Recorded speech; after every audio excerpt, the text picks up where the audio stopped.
Okay, this overview is on cognitive behavioral therapy. It's going to be divided according to um, two principal theorists, and that is Albert Ellis, and Beck. I believe his name is Aaron Beck. Okay. And then the third phase of the presentation is going to focus on practical applications using both these two theorists. Okay, Albert Ellis, he is not the doctor. He is a psychologist, and he came up with rational emotive behavior therapy. And the premise of the therapy is that people contribute to their own psychological problems by how they interpret events and situations. And it's based on the assumption of the cognitive triangle, that the way we think about events affects our emotions, and our emotions affect our behavior.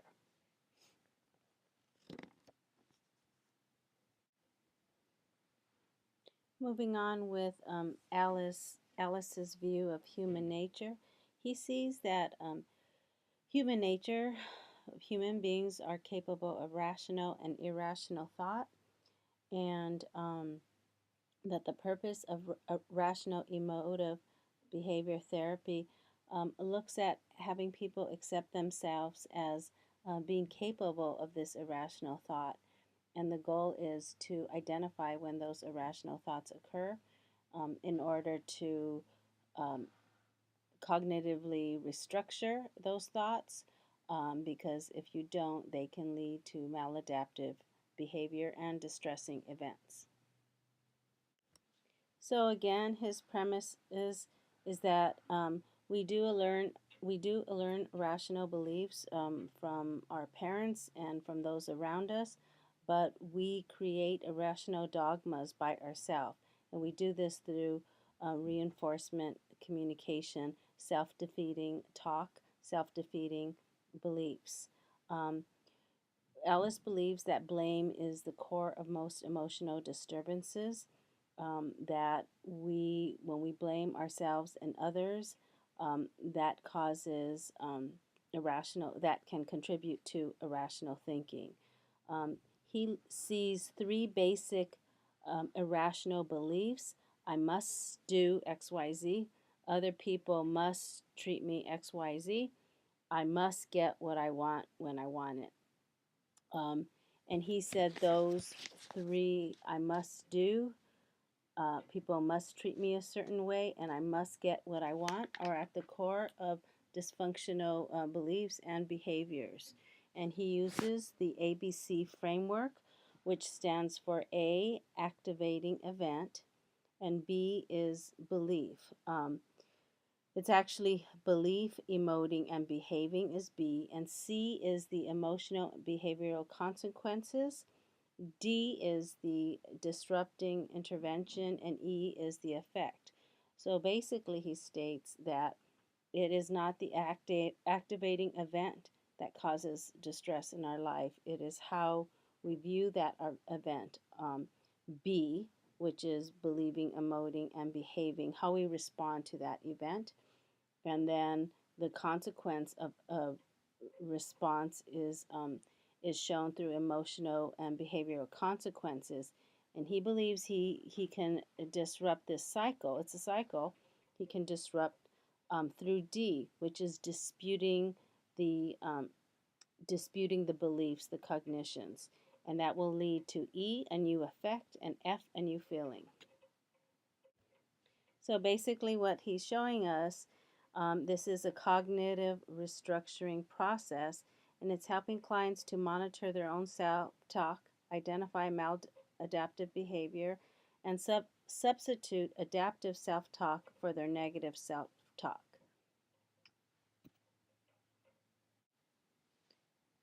The two goals of REBT are to assist clients in the process of achieving unconditional self-acceptance and unconditional other acceptance, and to see how these two are interrelated.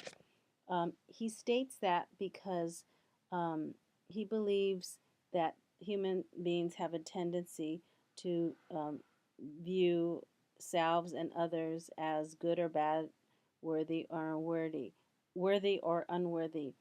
And by looking at life this way, it is the main cause of emotional disturbances.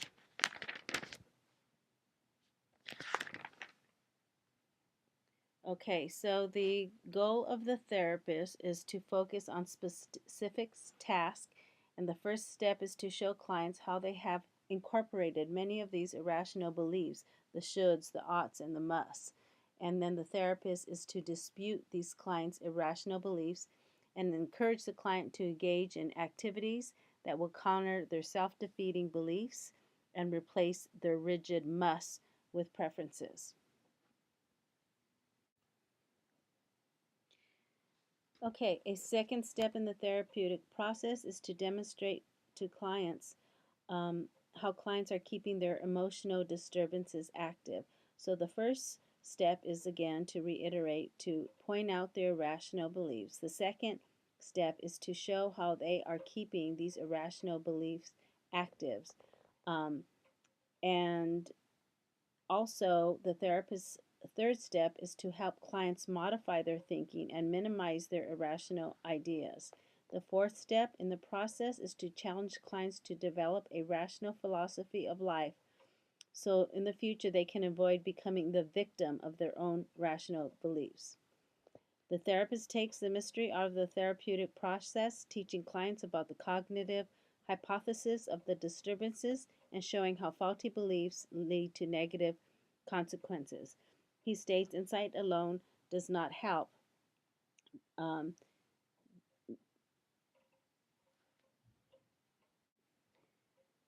okay, in a nutshell, this is how it works. Okay, the cognitive methods for rational emotive behavior therapy. Um, Here are the interventions to disrupt irrational beliefs, and you work with the client to have them identify and then you disrupt them. Clients go over a particular must, should, or ought until they no longer hold that irrational belief, or at least until it's diminished in strength. You challenge them. Why must people treat me fairly? Um, that type of thing. The other one is doing cognitive homework. Clients are expected to make a list of their problems and look for their absolute beliefs and dispute these beliefs. Homework assignments are a way of tracking down the absolute shoulds and musts that are part of their internalized self message. Part of the homework consists of applying the ABC model to many of the problems clients encounter.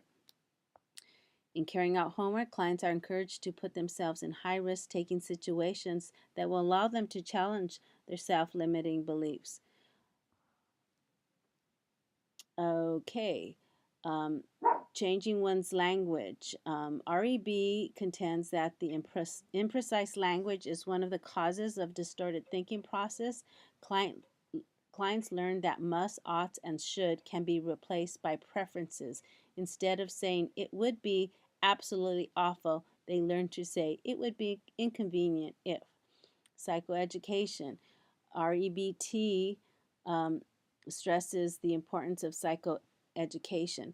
So those are the cognitive methods. Okay, now we're going to move to the emotive methods.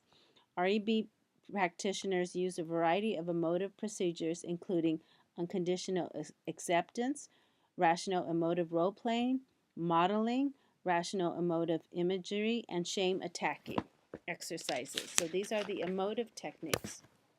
Okay, so for instance, using humor, uh, Alice contends that disturbances often results from human beings taking themselves too seriously. Humor has both cognitive and emotional benefits in bringing about change. Humor shows the absurdity of our beliefs.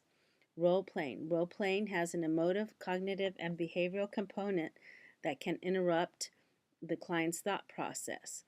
Clients can rehearse certain behaviors to bring out what they feel in a situation. The focus is on working through the underlying irrational beliefs that are related to the unpleasant feeling. Shame attacking exercises. Um, these exercises are a way to reduce the shame that we feel. And the main point of these exercises involves emotional and behavioral components that allow the client to conduct an experiment where they learn to become unashamed of their behaviors, even if they do an experiment that would cause them maybe an embarrassment and shame. Um, the clients work on themselves so they do not feel ashamed or humiliated, even though they acknowledge that their acts will be judged by others. Then there's behavioral techniques. Our REB practitioners use most of the standard behavior therapies: operant conditioning, self-management principles, systematic desensitization, relaxation techniques, and modeling.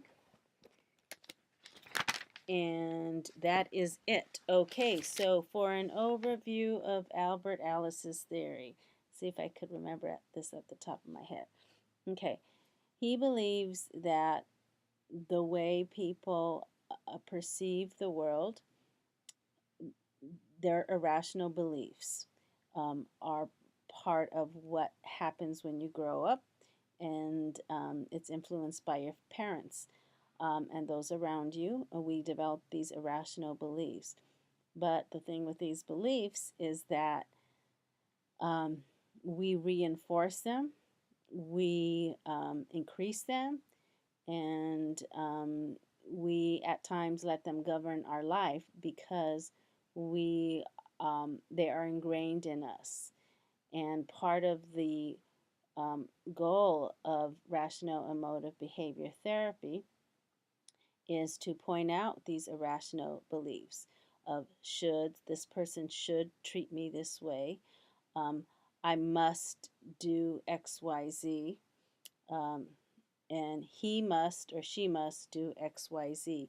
These are beliefs, these are core schemas that Ellis believes are at the root of our of dysfunctional behavior or distressing emotions.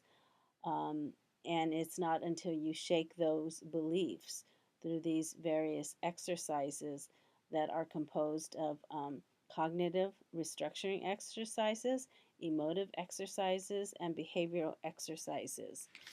That's pretty much it for him. Yeah, that's it. Okay.